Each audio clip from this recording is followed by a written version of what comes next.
The rickety wagon, swaying like a drunken yeoman, offered a vista of swirling dust and the distant, impossibly bright shimmer of the carnival tents. Martha Blackwood clutched the splintered wood of the wagon bed, her knuckles white against the gritty, sun-baked planks. It had been the most peculiar summons, a telegram delivered by a boy with eyes like polished obsidian, speaking of a desperate bargain struck with a man whose name was merely a whisper on the wind.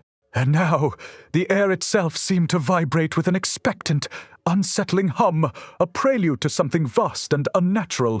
The road, little more than a scar upon the parched earth, led to a place that felt older than memory, a place that had festered in the hinterlands of the world for years, forgotten by sane folk, yet always drawing the desperate and the lost. As the wagon lurched closer, the carnivalesque silhouette began to resolve itself against the bruised twilight sky. It was not the cheerful, garish spectacle Martha had imagined. Instead, the tents were a sickly faded tapestry of ochre and rust, their peaks clawing at the heavens like skeletal fingers. A profound silence, thick and cloying, hung over the encampment, a silence that seemed to swallow the usual cacophony of merriment and barkers. Even the wind, which had whipped at her face moments before, seemed to hold its breath. Martha, stomach churned, a cold dread seeping into her bones, a premonition that this was no mere gathering of entertainers, but something far more ancient and sinister.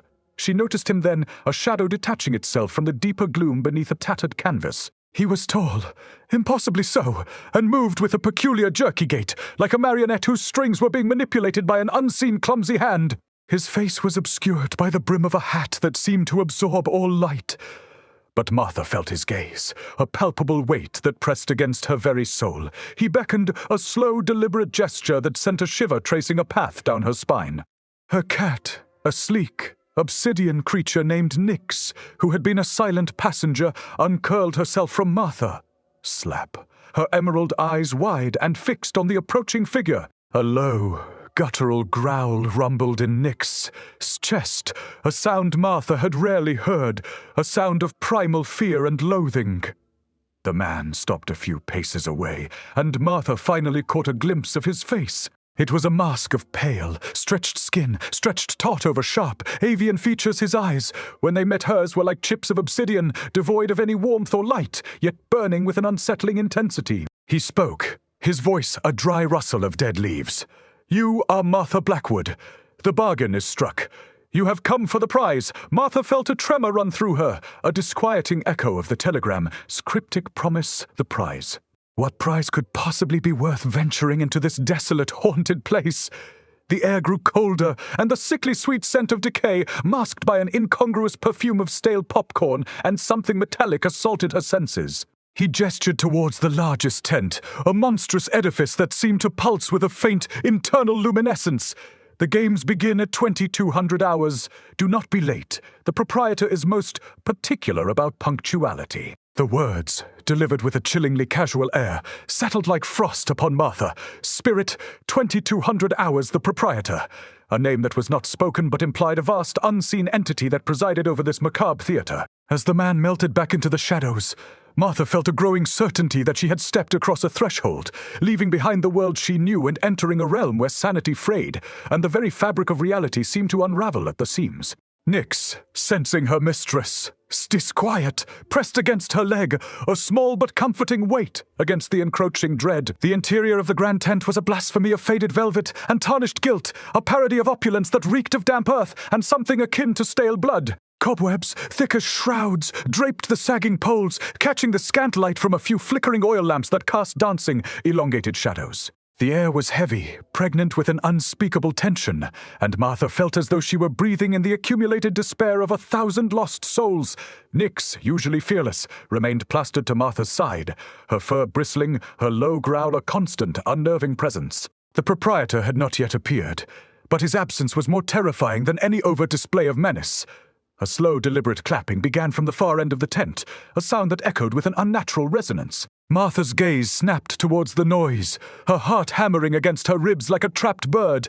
Emerging from a curtain of blackest velvet, a figure began to advance, and Martha felt a profound, visceral terror seize her. It was the man from the telegram, the one with the obsidian eyes, but he was not alone.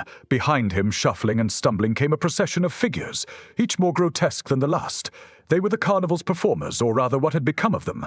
One, a woman whose limbs seemed to have been stretched and contorted into impossible angles, moved with a horrifying disjointed grace, her face a rictus of silent agony. Another, a man whose head was impossibly large, bobbed precariously atop a spindly neck, his eyes wide and vacant, like those of a hunted animal. They were the denizens of this place, the harbingers of its dread. The man with the obsidian eyes, who Martha now understood to be the ringmaster, stopped before her, a thin, cruel smile playing on his lips. "Welcome, Miss Blackwood. You are precisely on time. Punctuality, as I mentioned, is a virtue we cherish here." He gestured with a long, bony finger towards the assembled freaks. "These are my artists. Each possesses a unique talent honed by years of dedication, of sacrifice." His voice dripped with a mock reverence that curdled Martha's stomach. She felt a sudden, overwhelming urge to flee, to run back into the comparative safety of the desolate plains, but her feet felt rooted to the spot, as if bound by unseen chains. Suddenly, a low, wheezing music began, a discordant melody, played on instruments Martha could not identify, instruments that seemed to weep and moan with a life of their own. The ringmaster turned his back to Martha, facing his grotesque troupe. "Tonight, Miss Blackwood, you will witness the true artistry of the carnival. You will witness the far transformation." The word hung in the air, heavy with unspoken horrors. Martha felt a prickling sensation on her skin, as if 1,000 tiny needles were being pressed into her flesh. Nyx let out a sharp yelp, her body tensed, her gaze fixed on a grotesque, clown-like figure in the center of the ring. A figure whose painted smile seemed to stretch impossibly wide, revealing rows of uneven yellow teeth. The music swelled, becoming more frantic, more menacing, and Martha knew, with a chilling certainty, that the games had truly begun. The grotesque clown, his painted grin a garish wound across his pallid face, began to move. His limbs, unnaturally long and gangly, jerked and spasmed with a terrifying autonomy, each movement a study in fractured physics. The wheezing music, which had seemed to emanate from the very dust motes, dancing in the lamplight, intensified, a cacophony of discordant notes that clawed at Martha's sanity. Nyx, pressed tightly against her leg, emitted a series of low, guttural growls, a sound that spoke of primal terror and an instinctual understanding of the unnatural. The ringmaster watched, his obsidian eyes gleaming with a cold, detached amusement, a predator observing its prey. The clown's dance was not one of mirth, but of agony. He lurched and staggered, his oversized feet slapping against the packed earth of the tent floor with a sound like wet meat being dropped. His head lolled from side to side, a grotesque pendulum, and Martha could see that beneath the thick, garish paint, his skin was stretched and sallow, mottled with strange, discolored patches. He gestured with a long, spindly finger, pointing towards Martha, and the music seemed to twist and contort, taking on a more sinister, mocking tone. A sickly, sweet scent, reminiscent of overripe fruit and something metallic and sharp, began to permeate the air, making Martha's head swim. Suddenly, the clown stopped, his painted smile seeming to widen impossibly, revealing what appeared to be rows of uneven yellow teeth. A single guttural laugh escaped his throat, a sound that was more a strangled sob than a genuine expression of mirth. He then began to emit a series of clicks and whistles, a language utterly alien, yet Martha felt a chilling resonance within her, as if a forgotten part of her own mind was struggling to understand. The ringmaster nodded slowly, a flicker of something akin to satisfaction in his dark eyes. "Observe, Miss Blackwood," he rasped, his voice like the grinding of stones. "The beauty of imperfection, the exquisite artistry of the broken form." Martha felt a cold sweat break out on her brow. This was not merely a sideshow of deformed individuals. This was something far more ancient, far more malevolent. The air grew heavy, pressing in on her, and the very shadows seemed to writhe with a nascent life. Nyx, sensing Martha's increasing distress, let out a sharp hiss, her fur standing on end. The clown, as if sensing the cat's defiance, turned his vacant gaze towards Nyx, and Martha saw, with a sickening lurch of her stomach, that the painted smile had cracked, revealing a sliver of something dark and wet beneath. The music reached a fever pitch, a jarring, unsettling crescendo, and Martha felt a profound sense of being trapped, of being utterly irrevocably ensnared in a nightmare from which there was no waking. The ringmaster raised a hand, a silent command, and the clown began to advance, his movements becoming more deliberate, more predatory, his painted smile a promise of unspeakable horrors. The clown's approach was a horrifying ballet of jerky movements and unnerving silence, broken only by the increasingly frantic rhythm of the wheezing music. "Martha, paralyzed by a dread that had burrowed deep into her marrow, could only watch as the grotesque figure drew nearer. Nyx, her sleek black fur bristling, let out a low, menacing growl, a sound that seemed to vibrate with an ancient fury. The ringmaster stood impassive, his obsidian eyes fixed on Martha, a silent observer of the unfolding tableau of terror. The scent of decay and cloying perfume intensified, a suffocating miasma that made Martha's head reel. As the clown closed the distance, Martha noticed something else about his painted face. The cracks in the paint were not merely superficial. They seemed to mirror the fissures that ran deep into the skin beneath, revealing not just flesh, but something darker, something that pulsed with a faint, sickening light. His eyes, no longer merely vacant, seemed to bore into her, not with recognition but with an alien hunger, a ravenous curiosity that promised a fate far worse than mere death. He extended a long, impossibly thin arm, his fingers tipped with what looked like blackened, pointed nails reaching out towards Martha. Just as his fingertips were about to brush against her sleeve, Nyx launched herself forward with a guttural shriek. The cat, a blur of black fur and flashing claws, landed squarely on the clown's chest, raking him with a ferocity that surprised even Martha. The clown let out a high-pitched, unearthly wail, a sound that ripped through the fabric of the tent and stumbled backward, his painted smile contorting into a mask of genuine pain. The music faltered, a broken, dying gasp, and the other performers, who had been watching with unnerving stillness, stirred, their misshapen forms shifting uneasily. The ringmaster, his composure finally broken, moved with a startling swiftness, stepping between Martha and the reeling clown. He raised a hand, not in defense, but in a gesture of command. "Enough," he hissed, his voice losing its theatrical rasp and taking on a sharp guttural edge. "This is not part of the performance." He turned his blazing obsidian gaze on the clown, who cowered, his painted face now a smear of red and white, his body trembling. The ringmaster then looked back at Martha, his expression unreadable. "Your feline companion possesses a spirit, Miss Blackwood. A spirit that this place finds most intriguing." A chill, unrelated to the temperature, snaked down Martha's spine. Intriguing. The word was a harbinger of something terrible. The ringmaster's pronouncement hung in the air, a silken thread spun from menace. Martha felt a cold dread bloom in her chest, a premonition that Nyx's bravery had not saved them, but rather had drawn a more terrible attention to them both. The clown, still whimpering, was being ushered away by a hulking brute with skin like cured leather and eyes that seemed to gaze inward, lost in some personal internal torment. The music, which had stuttered to a halt, now resumed, a low, mournful dirge that seemed to emanate from the very foundations of the tent, a lament for all that was lost and all that was yet to be consumed. "Your cat," the ringmaster continued, his voice regaining its smooth, serpentine cadence, "possesses a vitality, a spark that is rare.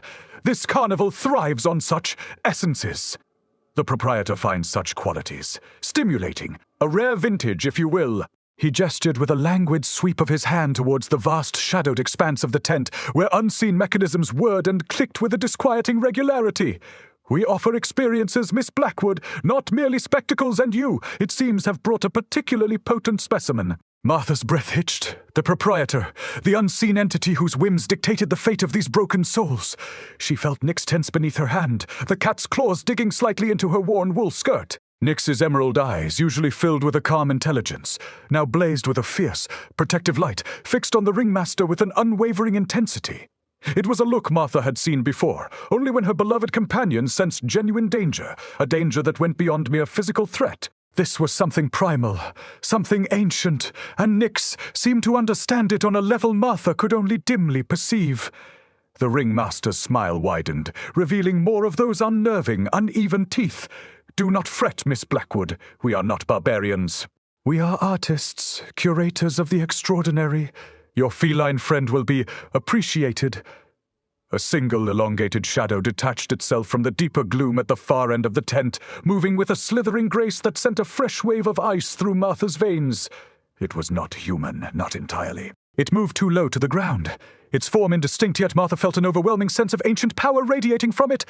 It paused, a mere 10 yards away, and then with a movement that defied all logic, it seemed to ripple, to flow towards them like ink spilled upon water. The ringmaster offered a small, almost imperceptible bow. "The proprietor," he announced, his voice barely a whisper, "wishes to make your acquaintance." The entity that glided from the shadows was a thing of impossible fluidity, a manifestation of darkness given a semblance of form.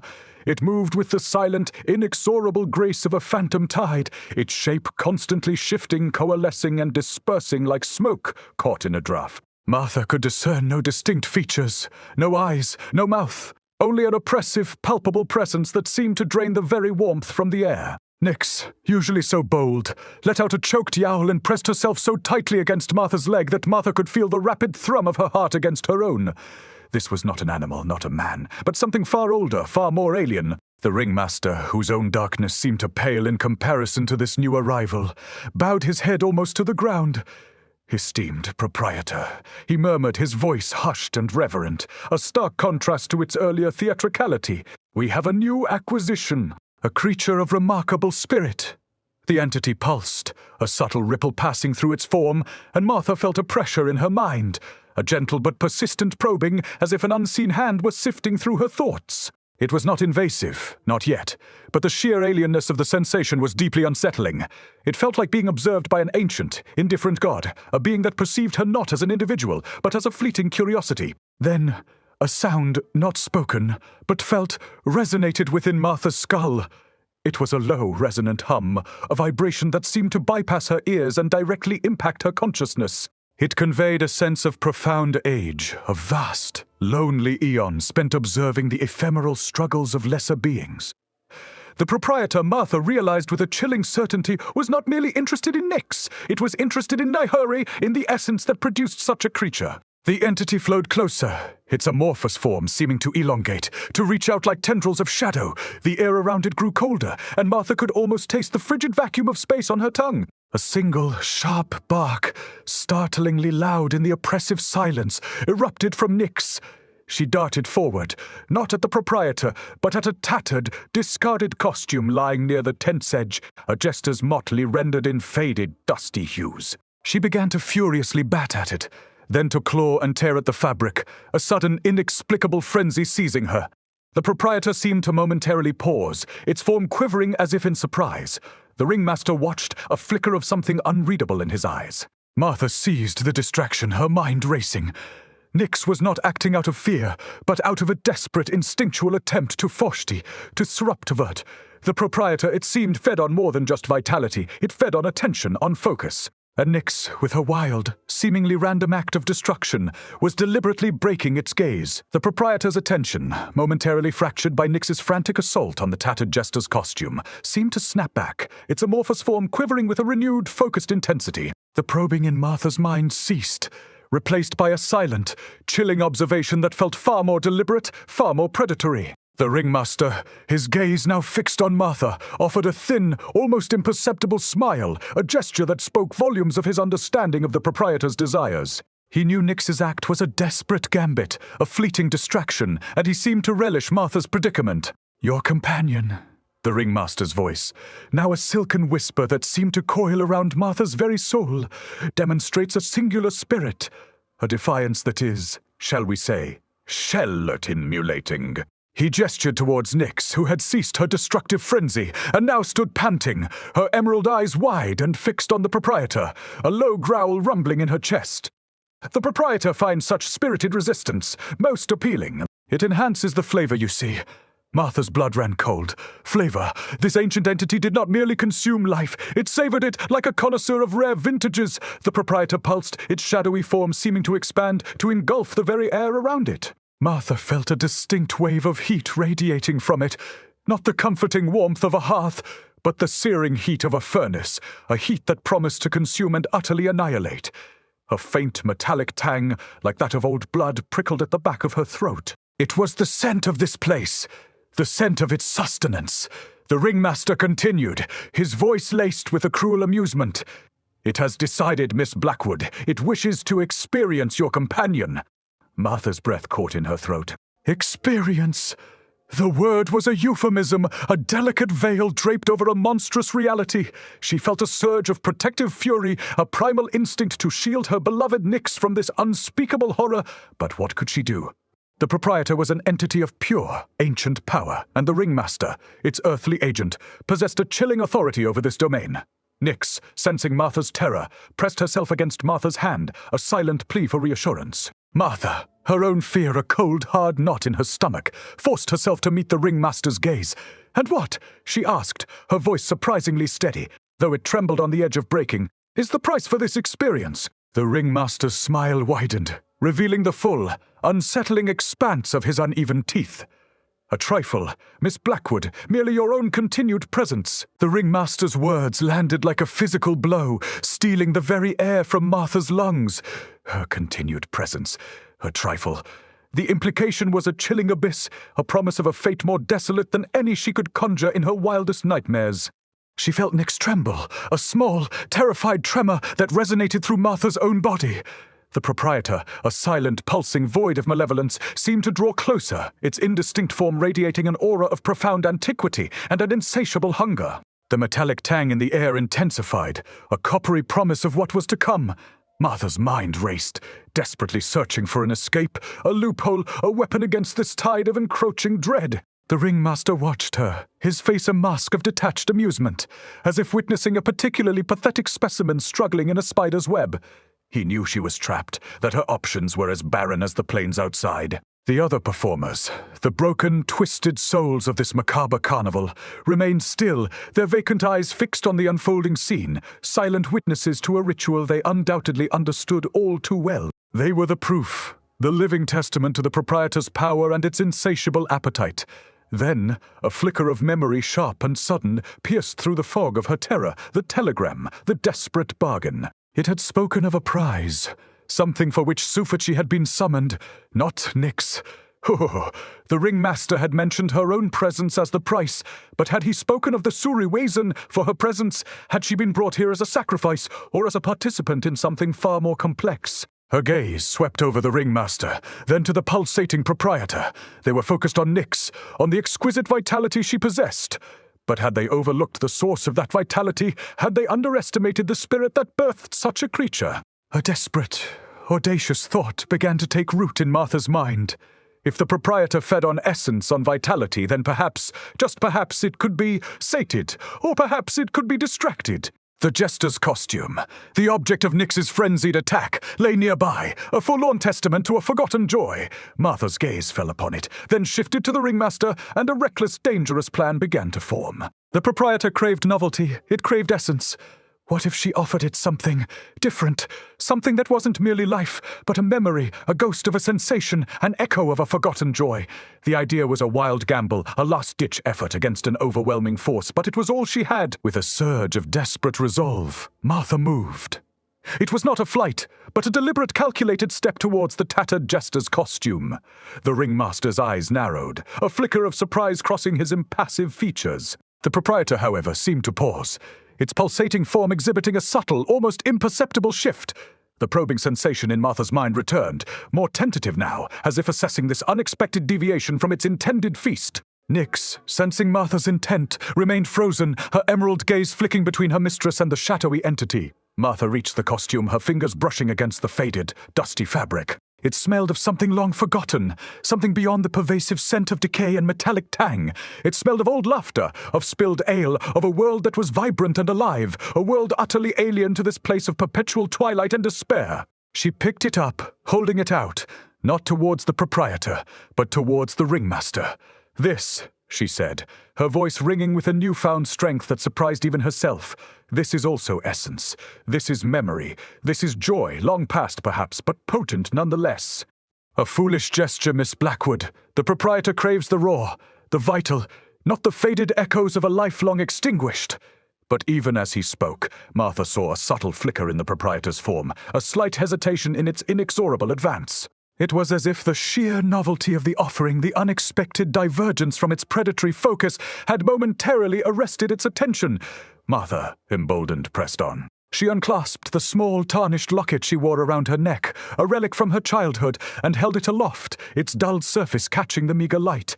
"And this," she continued, her voice gaining momentum, "this holds the memory of a song, a lullaby sung by my mother. It is not life, perhaps, but it is feeling.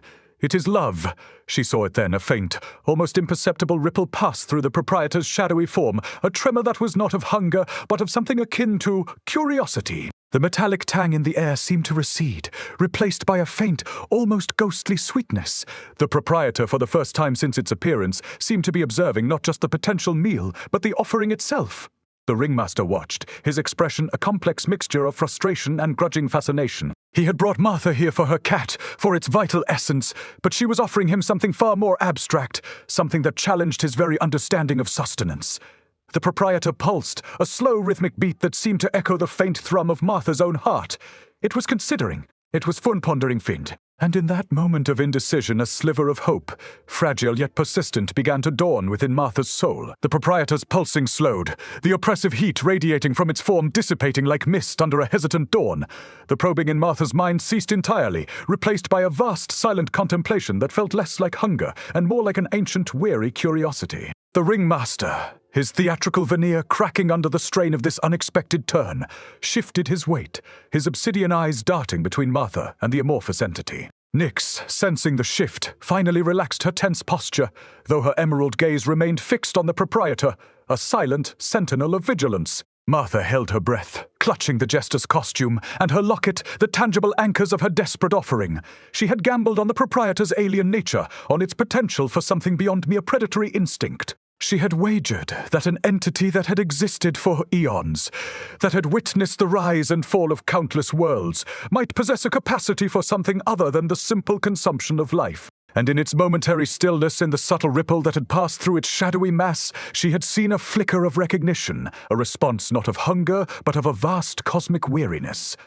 Then, with a movement that was less a departure and more a gentle receding, the proprietor began to dissolve. It did not vanish, but rather it diffused, its form thinning, spreading out, becoming one with the shadows, with the very air of the tent. The oppressive weight lifted, and the metallic tang in the air finally receded, leaving behind only the faint, sweet scent of forgotten laughter and the ghost of a lullaby. The wheezing music, which had been a constant, grating presence, fell silent, leaving behind a profound, almost deafening quiet.